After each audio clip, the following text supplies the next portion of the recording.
ప్రజలందరూ కూడా Telangana model government కావాలని కోరుకుంటున్నారు. బీజేపీ నాయకులు చెప్పినట్టుగా గుజరాత్ మోడల్ ఇక్కడ ఎవరూ కోరుకుంటలేదు. తెలంగాణ మోడల్ అయితే ప్రజలందరికీ ఇందిరమ్మ ఇండ్లు 5 లక్షల్లో వస్తాయని వారు అనుభవిస్తూ చూస్తున్నారు. అదే రకంగా 200 యూనిట్లు కరెంటు ఫ్రీ అని దానికోసం ఎదురు చూస్తున్నారు. అదే రకంగా 10 లక్షల రూపాయలతోనే పేద ప్రజలకి ఉచిత వైద్యం దొరుకుతుందని ఆశిస్తున్నారు. అది కాకుండా మనకి మహిళలందరికీ తెలంగాణలో ఉచిత బస్ సర్వీసు కల్పించారు కాబట్టి దానికోసం ఎదురు చూస్తున్నారు. అంతేకాకుండా 500 రూపాయలకే సిలిండర్ ఇచ్చేటటువంటి అవకాశం తెలంగాణ గవర్నమెంట్లో ఉంది. అదే కాకుండా 2500 రూపాయలు మహిళలకు ఇవ్వటానికి తెలంగాణ ప్రభుత్వం నిర్ణయించింది, ఇస్తున్నారు. ఇవన్నీ తెలంగాణ మోడల్.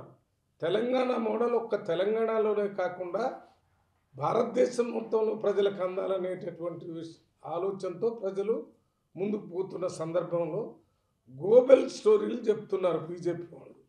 గోబెల్ స్టోరీలు అంటే అబద్ధాన్ని 1కి 2, 3 సార్లు చెప్తే ప్రజలు నమ్ముతారు అనేటటువంటి ఆలోచన ఎప్పుడో హిట్లర్ జర్మనీలో చేసి చూపించాడు.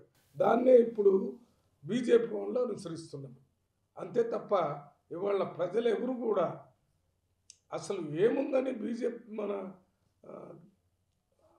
గుజరాత్ మోడల్లో ఎవరికి తెలియదు. అదొక బ్రహ్మ పదార్థం. గుజరాత్ మోడల్ అంటే ఏం జరిగిందో చెప్పడానికి ఏమీ లేదు. ఊరికి గుజరాత్ మోడల్ మేము చెప్తున్నాం. తెలంగాణ మోడల్ అంటే ఈ 6 గ్యారంటీలు, దాంతోపాటు మేనిఫెస్టోలో చెప్పినట్టు రైతులకు 2 లక్షల రూపాయలు మాఫీ, అందరికి ఉద్యోగాలు, అన్ని కుల సంఘాలకి దాదాపు 16 కార్పొరేషన్లు, వారి అభివృద్ధి కోసం ప్రత్యేక కార్యక్రమాలు, ఇవన్నీ ప్రజలు కోరుకుంటున్నారు. ఇది తెలంగాణ మోడల్. యాక్చువల్గా తెలంగాణలో 17కు 17 సీట్లు కాంగ్రెస్ పార్టీకి వచ్చేటటువంటి అవకాశం ఉంది.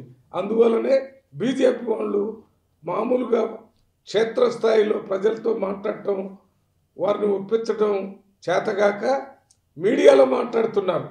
కాంగ్రెస్ పార్టీకి ప్రజల్లో ఏ రకమైనటువంటి సపోర్ట్ లేదు, ఏమి సీట్లు రావని బీజేపీ నాయకులు మాట్లాడటం మరి హాస్యాస్పదంగా ఉంది.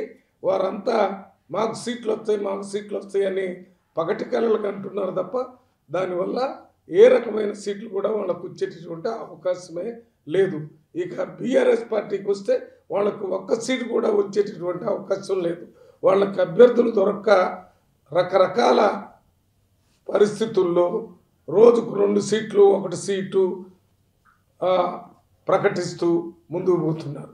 2 కూడా బీజేపీ కానీ బీఆర్ఎస్ కానీ రేపు వచ్చేటటువంటి ఎన్నికల్లో ఏ రకమైనటువంటి సీట్లు వచ్చేటటువంటి అవకాశం లేదు.